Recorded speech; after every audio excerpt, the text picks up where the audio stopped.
Good morning, good afternoon, and welcome to everyone joining us today. My name is Anastasia Buchok, and I work on the knowledge management component of the Global NEP Update project in GGKP. Thank you for taking time to attend this global workshop on the Article 15 of the Stockholm Convention and the National Reporting in ERS, organized by Green Growth Knowledge Partnership, GGKP, under the GEF-funded and UNEP-led Global NEP Update Project, GEF ID 10785. National reporting under Article 15 of the Stockholm Convention is a fundamental obligation for parties to demonstrate their progress in implementation and to facilitate the evaluation of the Convention's overall effectiveness. And parties are required to submit national reports for every 4 years through the electronic reporting system, ERS, that we'll be talking about today. So with the next reporting cycle approaching in 2026, parties are now preparing to submit their national reports. And this session, we hope, will help you refresh the knowledge on the Article 15 per se, ERS use, and online submission of the national reports. And also highlight the synergies between the NEPs and provide an opportunity for some peer exchange. So a few housekeeping rules from GGKP. This is an online session. It's been recorded, and the maximum duration of the session is 1.5 hours. Interpretation is available in French, in Spanish, and Russian. So please select your preferred language in the Zoom toolbar. And in between the speakers, please feel free to raise your hand, and we will enable your microphone and camera so that you can join the discussion after. We are also happy to add everyone who wants to the panel so that you can engage in the dialogue with the experts. Finally, please feel free to introduce yourself in the chat. We really are happy to see and to know who is with us today. And in the end of the session, we'll open the floor for your questions and your feedback. In particular, we are very interested in hearing about your national reporting under Article 15, any specific challenges, experiences, how you would see the linkages between data in NEPs and the national reports. And with this, I'm very pleased to welcome our colleague from BRS Secretariat, Ms. Lina Fortelius, a project management officer at the Secretariat, who will walk us through the provisions of Article 15 of Stockholm Convention, as well as the data required for the national reporting and also the ERS tool per se. And also my colleague from UNEP Knowledge and Risk Unit, Mihaela Claudia Pon, who will then explain about the interlinkages and overlapping data obligations between Article 15 and Article 7 under the Stockholm Convention. So I will, with this, hand over the floor to Lina. Over to you, and thank you. Thank you so much, Anastasia. I'm so happy to be with you here today, and I will try to jump in and share my screen. Anastasia, just quickly, can you see my screen? Sure, it works. Thank you. Yeah, okay. So I'm Lina Fortelius. I'm here with you today to represent the BRS Secretariat. I'm working for the Science and Technical Assistance branch. And it's a great pleasure to be here with you. One part of implementing the BRS conventions is by understanding how they work and their obligations. And one such party obligation under the Stockholm Convention is to submit a national report every 4 years. So I'm very happy to be here with you today to present the national reporting under Article 15 and how the electronic reporting tool by the Secretariat works. So I'm going to cover the following. We will first start to have a look at the basis of reporting and why parties reports are important for the function of the convention. And we will then move to study the online electronic reporting system that parties will use to submit their information, what it looks like, and what functionalities it has. In the third section, we make an overview of the contents of the report. A bit. I will show you a bit on our webpage. We will not go into details because it's a very long report. And finally, if we still have time, we will look quickly at the dashboard, which is available on the convention website and gives parties and observers an easy access to the information parties have provided in their national reports. So an overview. So let's start by looking at why we need to report. Article 15 of the Stockholm Convention, you see here on the screen, requires each party to report periodically to the Conference of the Parties on the measures it has taken to implement the provisions of the Convention and on the effectiveness of such measures in meeting the objectives of the Convention. So the second paragraph of Article 15 specifies certain information, including production, import, export, or chemicals listed in Annex A and B. However, the questions covered by the reporting format go far beyond these topics, as you will notice in the next slide, in the next slides. The convention has also decided that the reporting should take place every 4 years. For example, you're expected to report information for 4 years at each reporting round, meaning that if you have submitted all your previous reports, the next reporting round that will be launched early next year with a deadline for reporting 31st August 2026. If you have reported in the 5th cycle, that means that you will report for the next 4 years only. However, if some parties might have reported last time in the 4th cycle or the 3rd or maybe never, that means that you are reporting since the convention came into force. So data as of 2001 and beyond. So for submitting the reports, an electronic reporting system, ERS, has been developed. It's already fairly old, and last Conference of the Parties decided that if there would be voluntary funding available, the Secretariat should try to update at least the main functionalities of this report. However, for the 6th reporting cycle, it will still be looking the same as has been for the last soon 10 years. So to help you out, each new national report is pre-filled with information from previous reporting cycles. So you don't have to re-enter in data that has not changed. You will need to enter data if previous data has been revised. For example, an inventory has been updated and data from previous periods were modified with more accurate values, or there are other corrections. And you will need to replace the existing data with the revised information in those cases. The reporting system is constantly maintained and updated to reflect changes in the convention. So the Secretariat updates the questionnaire to include any new chemicals and reporting needs listed in Annex A and B and C to the convention between the reporting cycles. And we have 2 manuals that have been developed to help parties in filling in the reports, one for the use of the reporting system and one assisting with the contents of the report. So both manuals are for the moment being updated for the 6th cycle, and they will be available on our homepage when the updates, when we are launching the 6th cycle. For now, it's still the old manuals for the 5th cycle that are available on our homepage. So why is reporting important? Reporting is an obligation under the Stockholm Convention, but in addition to that, it is also very useful for your country.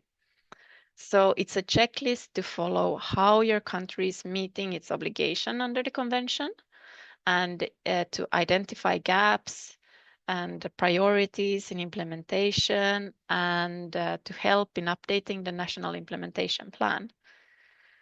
And now that the convention finally has a compliance mechanism set up, a reporting will provide important input to its work as well. National reporting also provides input to several assessments that are carried out under the convention to monitor its efficiency. So these include the effectiveness evaluation every 6 years, and monitoring and progress to phase out PCBs, as well as work to phase out the production and use of PFOS, just as some examples. So let's have a look at what kind of information is generally required in the reporting. First and foremost, as the convention requires implementation of prohibitions of production, use, import, and export, you need to review your national legislation. So new legislation on other measures to manage POPs at different stages of their life cycles are relevant and requested in the questionnaire. Then your national implementation plan, hopefully up to date, and its updates are also part of the questionnaire, and they provide a useful source of filling in the question in the report. The same can be said for any release, emission, or waste inventories your country has produced since the previous reporting. You will also need the most recent data on production, import, export, use, or disposal of POPs. And furthermore, there are also some very general requests for information related to various articles of the convention, such as information exchange, technical assistance, financial resources and mechanisms, or the effectiveness evaluation. I will not go into all the questions here, but you and your colleagues as the national focal points are probably well aware of any of such activities in your country. So some of the needs for the report are qualitative and some quantitative. And here is a summary of numerical information that you should try to identify. So one is source of inventories and release estimates for the 6 chemicals or groups of unintentionally produced POPs in Annex C. And this information may not be available for all groups, but you do the best you can. So sometimes inventories are more detailed, and sometimes could be more general estimates. It's better to provide the information you could possibly have. Secondly, the production, use, import, and export data on the intentionally produced chemicals in Annex A and B. So start and end years from production and use, amounts, sources, destinations, all this is asked in the questionnaire. So this information may be difficult to find, especially for chemicals that have not been produced in your country or that are not registered, as for example, pesticides usually are. But for pesticides, so this is mostly available, but it can be difficult for other types of chemicals. And then thirdly, PCB equipment, articles, and materials in different concentration categories. So the PCB inventory has a dedicated part in the questionnaire, and also the PCB waste managed in an environmentally sound manner is asked separately. Then we have the information on production and use of PFOS based on the PFOS listing decision. And finally, the amount of POP waste destroyed in your country, so imported to or exported from your country. The information that is needed for reporting will not be available in any single source, but the national focal point, who is usually responsible for filling in the report, will need to consult several sources of information, sources for the information. So the main source is likely the National Implementation Plan, especially if it has been updated recently. But any national inventories on uses, production, or emissions for POPs are useful as well if only available. In case of national inventories, if in case national inventories have not been prepared for a chemical, you can use the POPs inventory guidance documents to figure out where the chemicals may have been used and identify the sectors who might have some information. Annual reports and statistics published by other ministries and agencies can be useful. So these could be, for example, pollutant registries, pesticide statistics, and other statistics. Similarly, any POPs related project reports by academia or other sections. L'exportation et l'utilisation de POPs. Another Vous avez source aussi could d'autres be sources industry surveys, académiques especially on local use, pour trouver les informations, alternatives. aussi bien Данные конкретных отраслевых. Etcétera, es importante, pero podría ser difícil And finally, it should be stressed that direct interviews with the experts, whether from academia, industry, or trade, will be useful to understand what is going on in your country. So there is a lot to learn, and make sure to document this in the comment section in the report to remember it in the next round, because like 4 years is a long time, and you might not remember why did I report like this. So it can be useful to use the commenting sections on each in the questionnaire to document from where you got the information or whatever that you could be helpful for you also in the future. So as Michaela will talk to you later, reporting is also very closely linked to the National Implementation Plan. And on one hand, the NIP is an important source of information, taking stock of what is available and what is missing. Reporting requires you to provide detailed information on restrictions, including legislative references, as well as data on available inventories. And filling in the reporting format is also a great way to get in touch with other authorities and experts in the country. But on the other hand, the reporting format and the process in filling in the report can be used as a checklist to identify missing or incomplete elements in the NIP and national implementation. So when something that is needed in the reporting is not available, you can include that in the next NIP update as an action item. So with that, I thought that we would go into the electronic reporting system and its functions. You can find the link to the current reporting cycle on the Convention website under countries and the sub-item reporting and electronic reporting system. And to access it, you can please press click here. I will actually show you this in a little moment.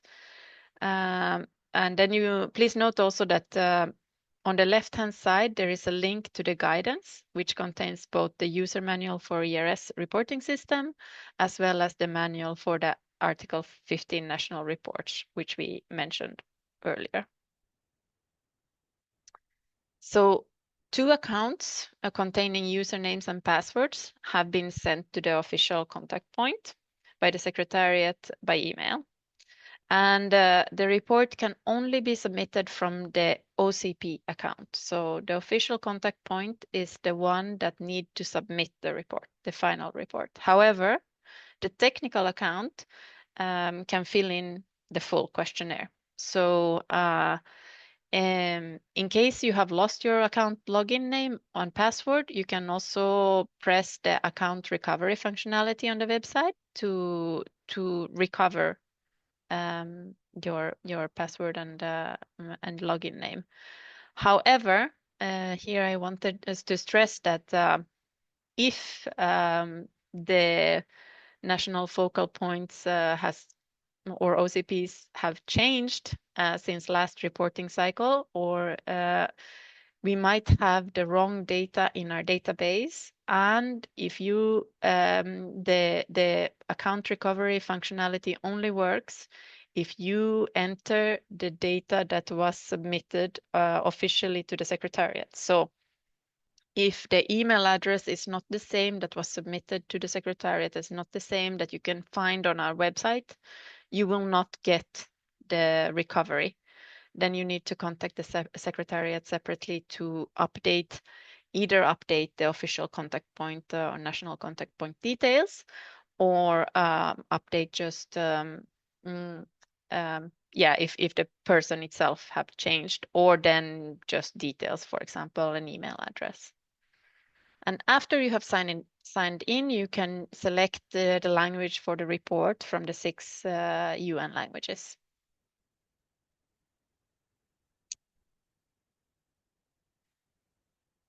So when you open the reporting format, you will see that it includes the information from previous rounds to help you with filling in the report, if you have reported previously, that is.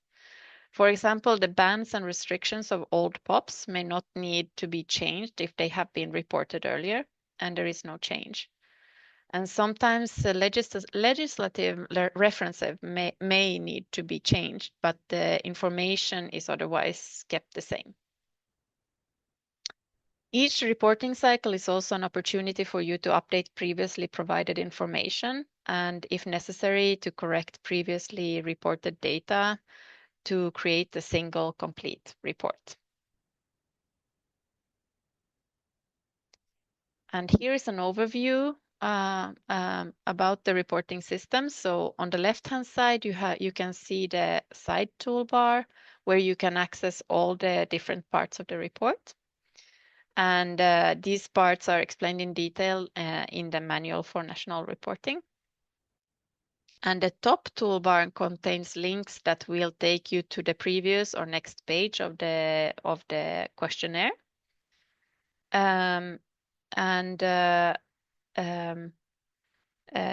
can also find links to download the document, and it lets you download the whole reporting format as a Word file at any point during your reporting. Parties have also requested that they would want to have an overview of all the questions, because some of the questions, as we will see later, might be different depending on if you selected yes or no on a previous one. And so nowadays you can also download an empty questionnaire with all the questions, however, not with your answers. The top toolbar also has a logout button, as you can see. And one of the features of the ERS is that it will automatically log you out after a period of inactivity. So please make sure that once you are working on entering data in the questionnaire, it's good to not take too many breaks or start looking for information, because then it can log you out. However, for the 6th cycle, the Secretariat has added a new feature that will be launched. So a pop-up window will warn you a few minutes before the questionnaire becomes inactive, which means that you can now, if you then continue to enter information and save, you will not be logged out. The problem before was that if you had a break and then you continued to enter information, you didn't know that the system actually had logged you out, and Then it was only when you tried to save you realized that you had worked on a logout mode. So we have tried to make that better for the next cycle. I hope it will help you all. One of the features of the electronic reporting system is that each question, where relevant, has a link. And the link, you can click on it and it pops up with, for example, text of the convention or other clarifications that might help you to easily find the context and the associated section in case you need more information on the requirements to the question.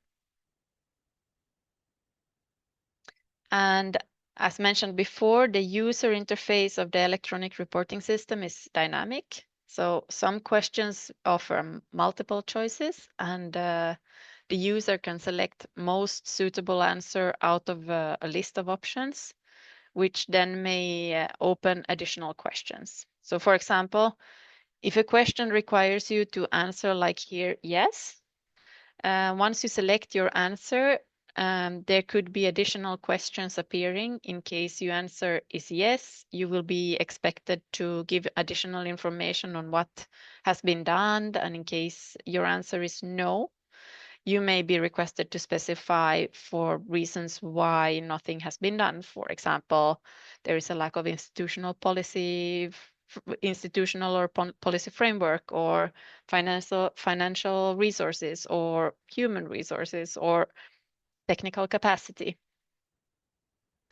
The reporting format will then present the relevant sub-questions or parts for you to provide the additional detail. So it is important to bear in mind that the questionnaire contents depend on the answers. The questions that depend on your answers will not be visible in the document you download when it comes to what you have and the information you have entered. It is only shown in the empty questionnaire where you can find all the questions.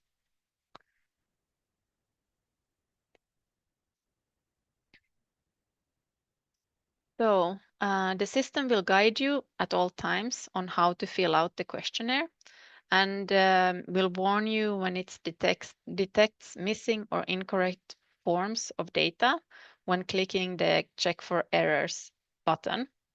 So this is just an informational warning. It will not prevent you from moving to another page or to submit your report, but a few quality control measures were included in the questionnaire in the reporting cycle to avoid basic mistakes at data entry.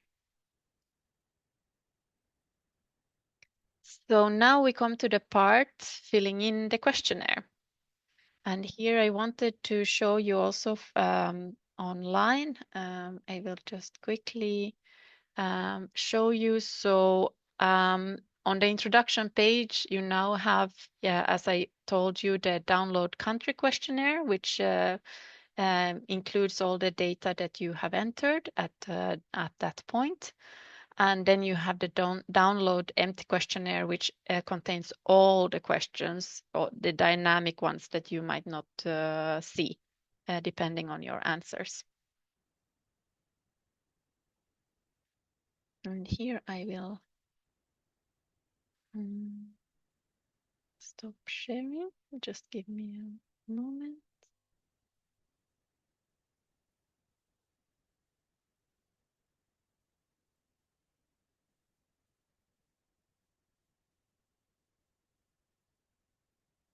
Like that. Okay. And then I will share another screen of mine. Just bear with me 1 second.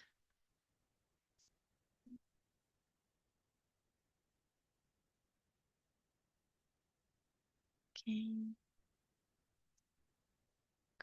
There.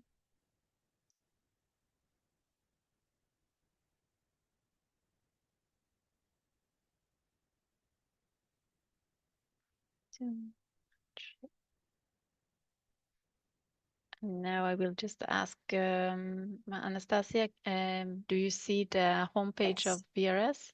Exactly. Okay, I thank see you. at the homepage. Okay, so I just wanted to show you, if you go to click on the Stockholm Convention part, you can go to countries, and here you have the reporting. Here you can already have, the sub links, but I will now, during this presentation, I will show, so you click on reporting. And here you have information of reporting, the national reports that have been sent in by countries, and the electronic reporting system. So if you click there, you have this little please click here link that we might also update so that it's a bit more clearer. But this is for the 5th reporting questionnaire. If you click here, that will be soon be updated to the 6th. You will come to a new page where you can log in. However, for this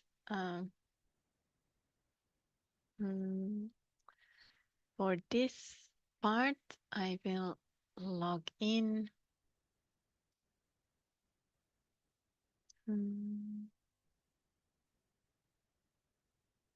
We can come to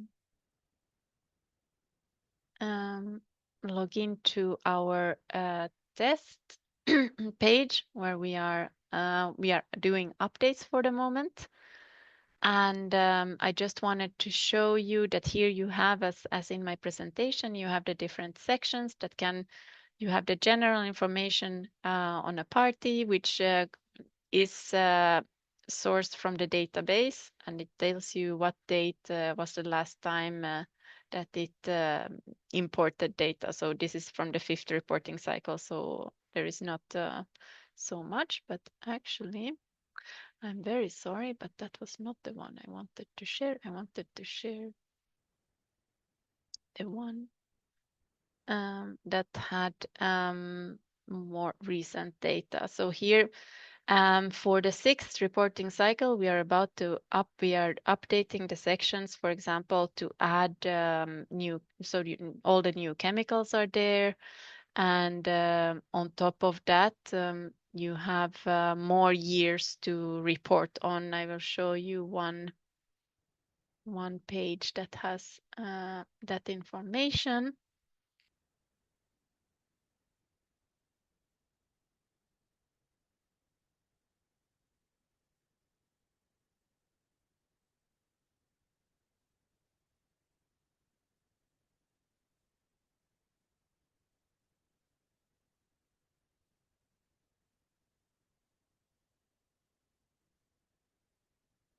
So, for example, here, yes, okay. So I have been logged out. This is exactly what happens when you have not been logged in for a while. You have to really log out completely to see the full questionnaire, because otherwise it will come to a page where you don't see the full details. So that was a good moment to show you when that things can go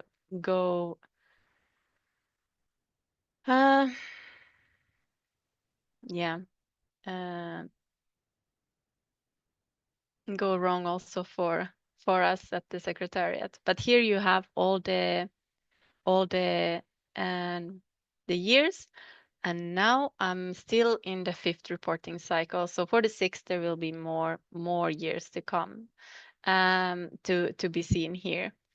And also, for example, the PCB section will be updated. For the moment, we have a PCB table that a small intersessional group has been working on with details. And that will be updated for next reporting cycle.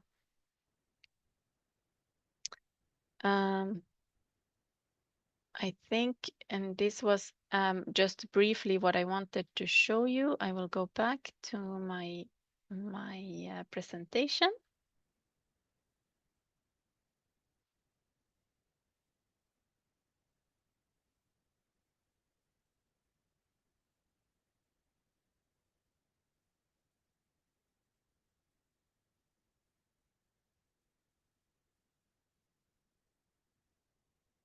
So the submission of the report for next report for the 6th cycle is 31st August 2026. And it's only the official contact point that can submit the report. A few final words about filling in the report. So the reporting format is long and has many questions and lots of data needs. So it takes time to sit down and think, what is it that the question actually needs? So try to respond to all questions, even partial answers will help. And no party has all the information requested. And sometimes you just have to wait for future projects, for example. But it is important that you are clear with where the gaps are, and even a small piece of information may be a seed for future work. So use the commenting fields to add relevant background information and links. It will be very useful in the future as well for you or for someone else. In the next reporting cycle. And there is also transparency on why my country has answered to this question in a certain way. It will save a lot of time in the next round. Take note of information you do not have and make sure to raise those issues once your NEP will be updated. So gaps in reporting data make a great and well justified action item to seek funding.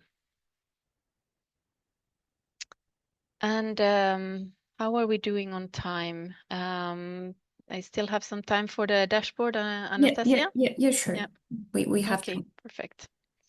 So then I would quickly just show you the reporting dashboard. And here again, I'll see if I can share with you the our website. Just Anastasia, do you see our website again? Or do you see the... Yes, Lina, I can see the website of the convention. Yeah. Okay, thank you. So here, one of the links in the reporting on our website is the reporting dashboard. And if you click on the reporting dashboard, it takes you to an introductory page. And one of the things I wanted to show you here is that the status of submission. So this can be useful for projects, or if you want to quickly find out when did my country do a report last time. You have the world overview. I will take you have the world overview, and you have you can do regional filters. So for example, you can have the Africa filter, who did not report at all, or who did report very well.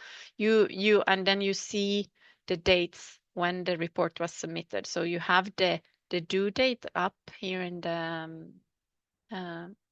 the headings, and then you see the dates when the report was actually submitted by each country.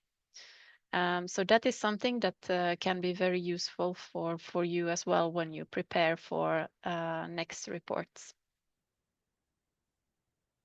Okay.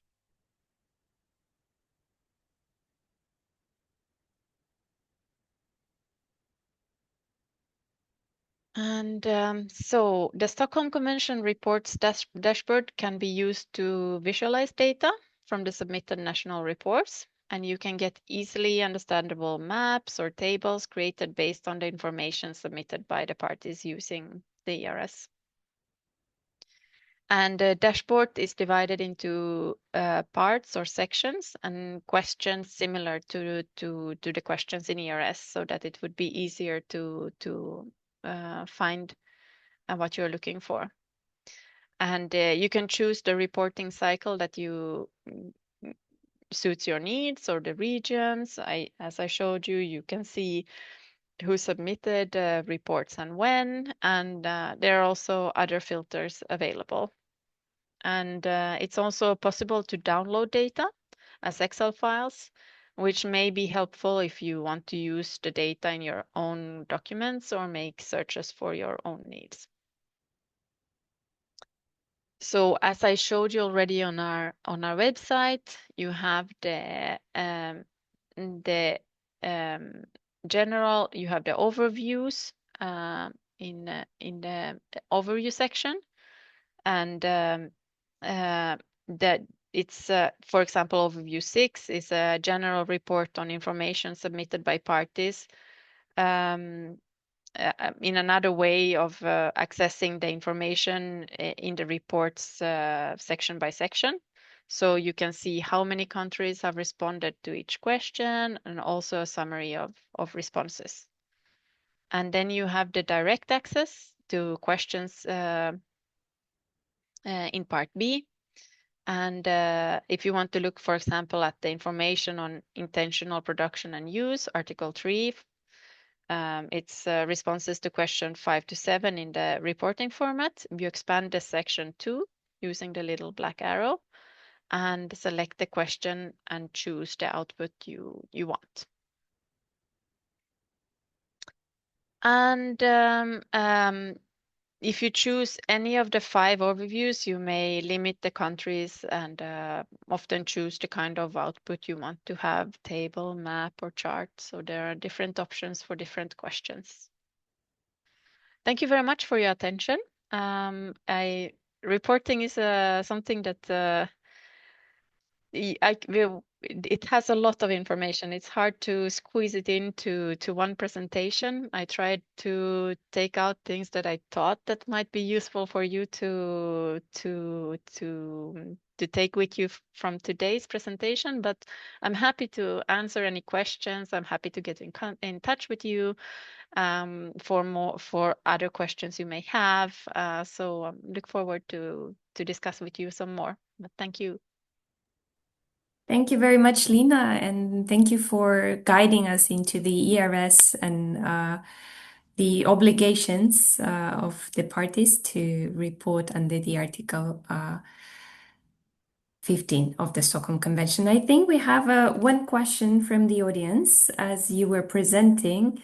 Provided the system logout whilst filling the form, would the system save what has been entered automatically, or has the person start all over again when you log out and you log in again?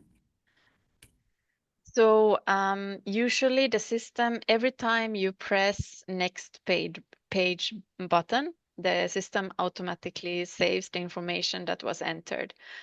But in the cases where you let's say you are on one page and you realize that you don't have the information that you wanted to enter in one for one question, and then you go to another office to look for the information, you start talking to a person, you come back and the screen looks the same and you start to enter that information, and then you continue filling out that page. But when you try to go to next page, you realize that it had locked you out. So that is, but now hopefully in the 6th cycle, what we try to, hopefully there will be now a pop-up window when you come back, and that said that you will be logged out, and then you were probably logged out, so that you know that you can just re-enter your login details and then continue your work. So you shouldn't be able to lose too much data, but for each page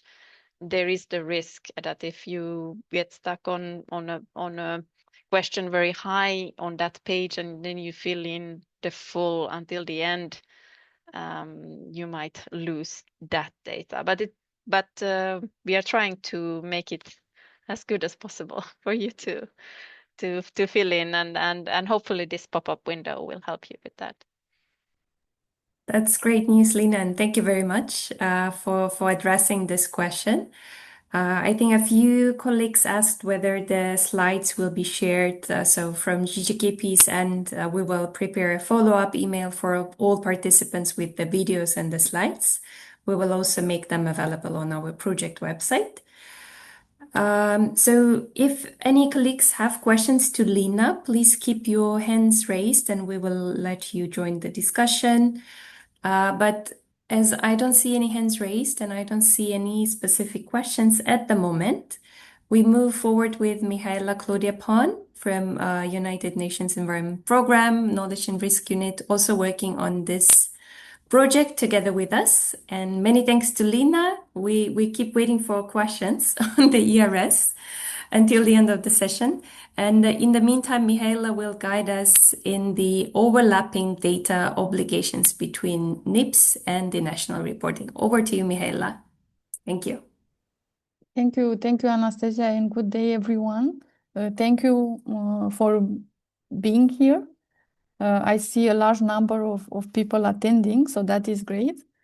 It seems that it's great interest on the topic. And thank you to Lina as well for her presentation. Can you tell me if you see my screen? Yes, we can see your screen, Mihaela. Okay. Thank you. Okay, so I will try to be really brief and then showcase a bit in guidance that we put together to support you in better understanding this interlinkages between the NIPS and the reporting. So you see here on my slide the guidance documents that is available on the GGKP NIP platform. And basically it looks into different elements linked to the data collection, but also on these interlinkages. So I just put here the table of contents, so maybe to explain a bit. So first you get an introduction, of course, on NIPS and reporting on more general terms, but then you dive into what kind of institutional arrangements should be in place for POPs data collection, right? In the context of the NIP development, but also in the context of the national reporting. And what are those, or what could be those interconnections, right? Between the two types of arrangement, right? Some countries, they already harmonize this, so then maybe have one team dealing with both NIP update and reporting. Some others, they didn't do that yet, but maybe while reading and browsing through this guidance, they may want to do and streamline these two processes. And this picks on what Lena said earlier, that where you identify there is a kind of difference between, for example, data that is requested to be reported, then you can always try to grasp that data and collect that data within the NIP.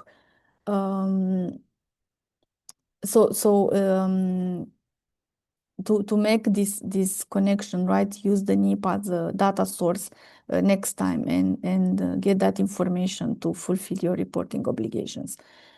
And then the guidance document also details on POPs data that needs to be collected. So what are the data needs for NIP update, but also for reporting, and the overlapping between the two. And you will see in Annex 2, there are, and I will browse through it a bit to show a bit more.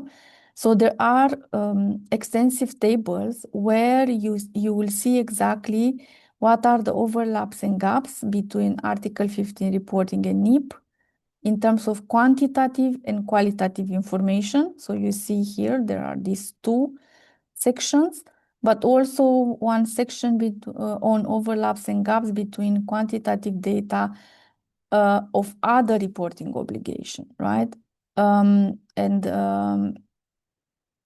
You can also, because besides Article 15, we know that there are other reporting obligations under the convention that you also need to pay attention to. Additionally, you will see also a kind of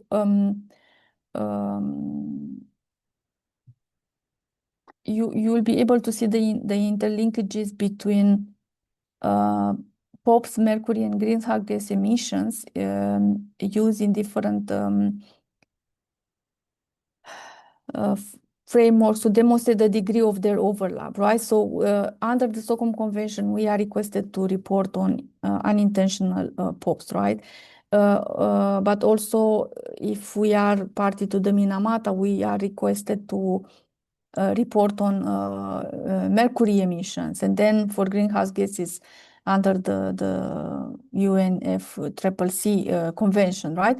But there are common source categories, right, that generate all these three types of pollutants, for which basically, to perform on your inventory, you will need to collect activity data, meaning data coming from industry, right?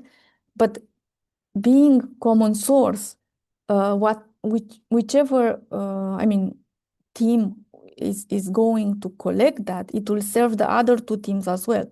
So therefore, this showcase that you need to work across your ministries and agencies and connect with other teams as well, because this will save a lot of time and admin resources and funds as well, right? If, for those common sources, only one team focus in collecting that data and then bring it back to the other two teams to use it, right? So I put the link here where you can find these guidance documents, and I will browse to it right after, but let me finish my 3 slides here. So we have looked in depth on these interlinkages, right, between NEPs and reporting obligations under the convention. And the conclusion was that 90% of the data that is included in the reporting is covered by the NEP generated data, right? So if you prepare your NEP and you follow the guidance documents, you can generate up to 90% of the data that you need to report, right? Of course, in practice, this is the ideal. If we follow all the recommendations from the guidance and all that.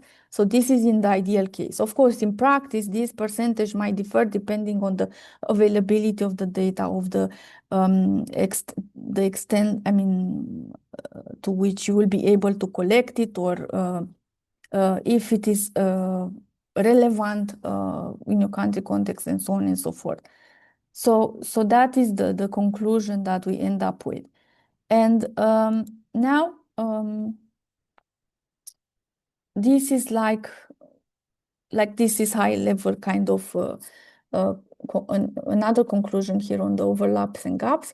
So basically, there is a large overlap between Article 15 and the NEP when it comes to data generation and potential for use in the reporting. But also there are remaining gaps in the sense that some NEPs, they have limited level of detail that basically undermines, how should I say, the reporting process if you don't have the data in the NEP, which for most of the country may be the main or only source of information that they have in the country, because they don't have resources to do, other extensive inventories or in between NEPs data collection and inventory as well. In some cases, there is no NEP generated data because, for example, you're not able to find it during one update. During one of the updating processes, right? And then you have nothing to report because you don't have any other data source than the NEP that you rely on. And then there is also the lack of the correlation between different reporting obligations. So they are not, yet harmonized, I believe. Sometimes what we see in the NEP, you generate more data, but this is not requested to be reported, right? Because reporting is only focusing on the actual mandatory requirements. But we have seen NEPs where more data is generated, but countries don't have, how should I say, templates in the reporting system where they can put maybe additional information that they get there. Maybe there are some boxes in there, I'm not saying, but not enough probably for those cases where more data is in the NEP and not that much requested to be reported, right? So that is another situation. Or the situation that Lina mentioned earlier, you have some reporting obligations that you don't usually carry on your NEP because, for example, neither the NEP guidance documents is not indicating that you should look into that as well. So there is this lack of harmonization also between reporting requirements and what it is captured and recommended in the guidance document. So that is another aspect that we have observed. So then just maybe to conclude here. So I think, as I was saying, following closely the guidance documents put forward by the Secretariat, we can get relevant information to enable parties to fulfill their reporting obligation, up to 90%, as I mentioned earlier. And I said this, even if we use these guidance documents in their entirety, certain limitation remains because there is this lack of harmonization with the reporting obligations. Limitations could be internal.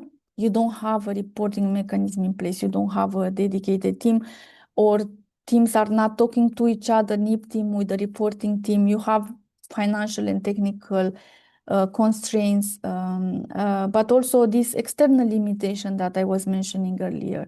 No streamline formats for reporting and no harmonization with the reporting format. Now we advance on it, but it was not the case till recently. And also lack of harmonization with the guidance documents. So therefore, in here, like if we want to be to have that ideal case when we report on everything and we have all data, we need to put a bit more effort into this. And I think effort falls both on countries, how should I say, shoulders, but also on the Secretariat shoulder to some extent, right? So that is what I wanted to say, like in broad terms. So now let me stop sharing this screen, and I will try to share my other screen where the guidance is. So just for us to browse a bit through it. Anastasia, can you let me know if you see this? Yes, absolutely. We can see the screen. Okay, so this is the guidance document. As I said, I put the link in there. You can always go back to it and check it. And maybe a clarification. This is nothing new, but this guidance document is reconciling a certain set of information that are, spread across many other guidance documents, and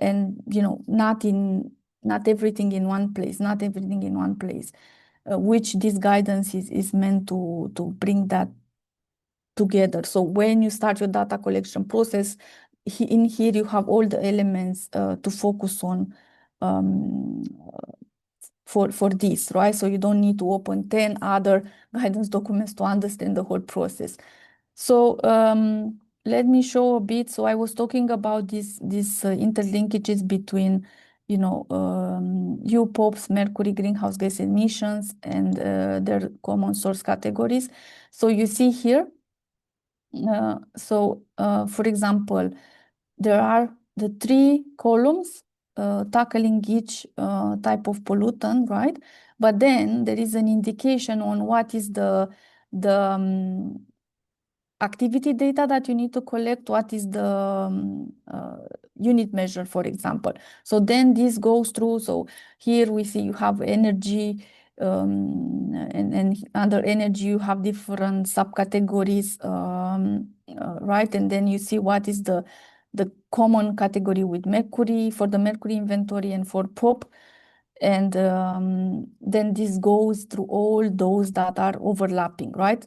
So please understand that these are only the common source categories. But if you do your UPOPs inventory, for example, you'll have more source categories than these that are common with the mercury. But for this, you need to ensure that you coordinate with your colleagues in other teams to get this data once, right? And not going 3 times with 3 different teams to the industry requesting for the same activity data, right? When I'm talking about activity data, you know that what I mean, like fuel consumption, production of iron ore, and all this information that you need to collect from industry, for example, or from statistics in order to be able to estimate your UPOPs inventories or mercury inventory or greenhouse gases inventory. Yes, so that is one aspect that I want to flag. So let me try to, so now on Annex 2, where so we have overlaps and gaps between qualitative information. So you see here there is this table. On one side, we are listing Article 15 qualitative information data request, for example, information request, right? And the NEP. And then you can see, for example, for this Part B section of the reporting, you may correlate that with introduction section of the NEP, right? And so on and so forth. So while you go through it, you will see which section is linking with what of the reporting is linking with what section of the NEP, right? So then you have this correlation. So if you follow the standard structure of the NEP, you will be able to easily identify this, right? And then I think the other one is on the qualitative, right? Quantitative. So there is, sorry, no, this one. Apologies.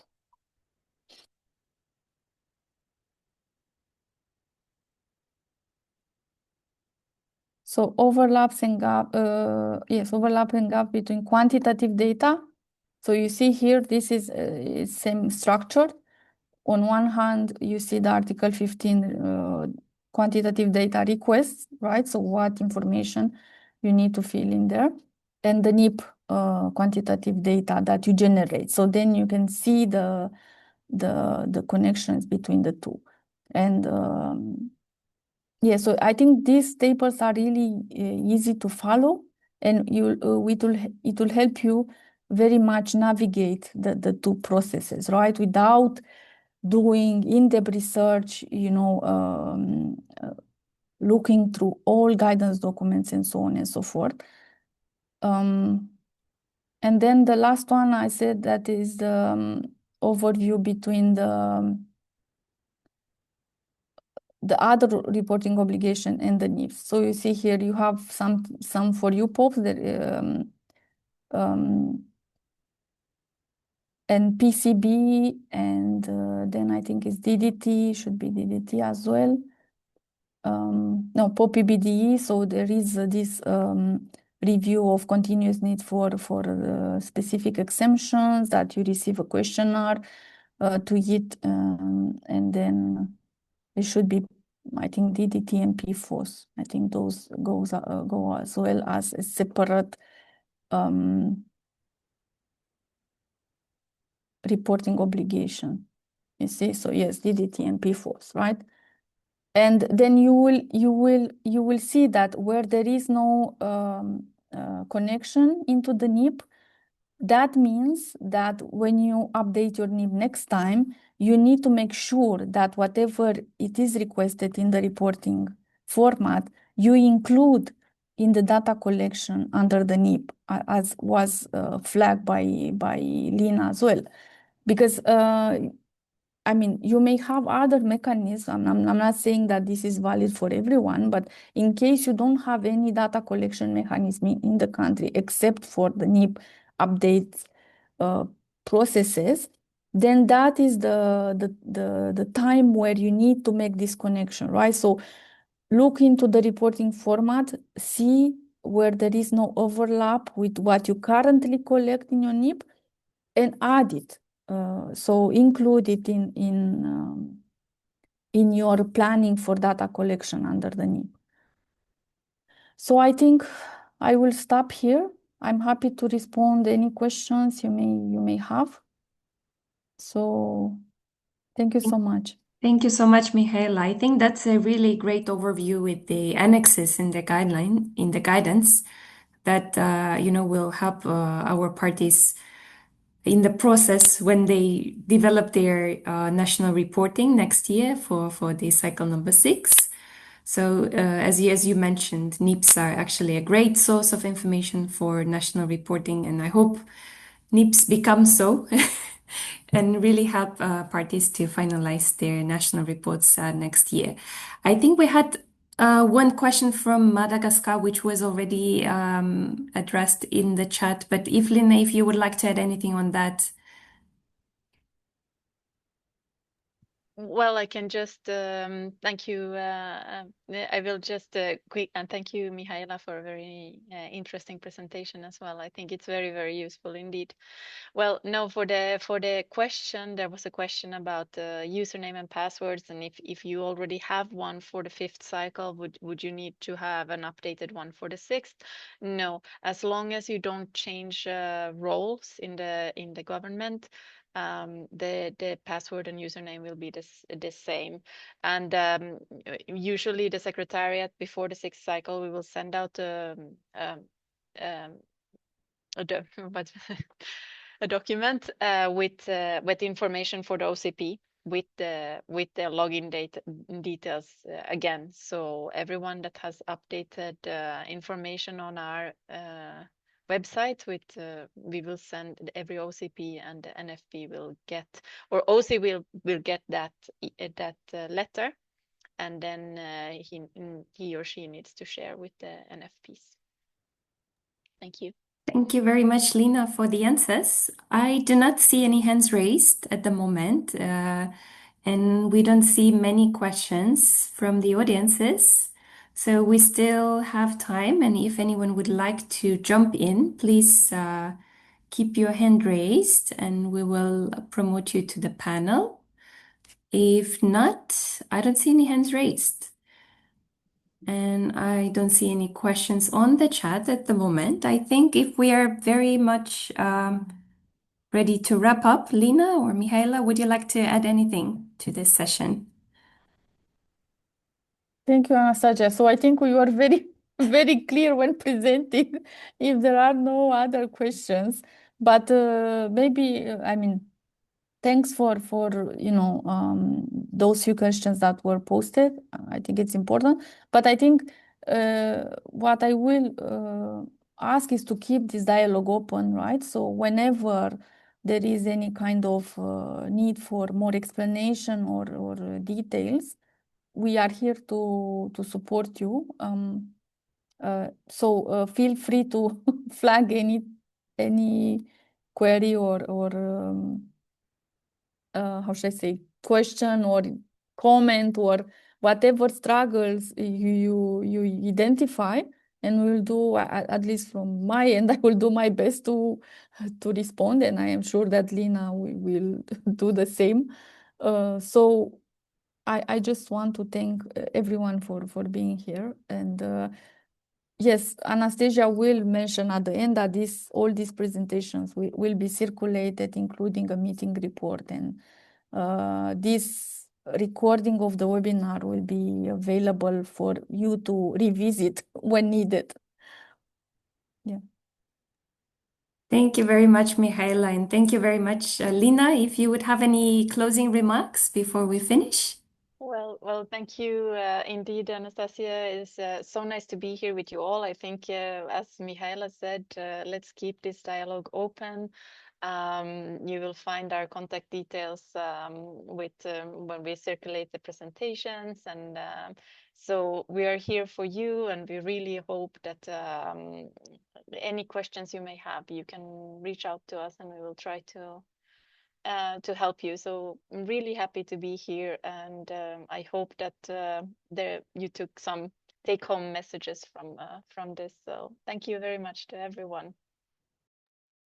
Thank you, Lina. Thank you so much for your time. And Mihaela, you have your hand raised. Yes, I maybe just I forgot to mention, but I think it's very important. So please do your best to report. It doesn't need to be perfect.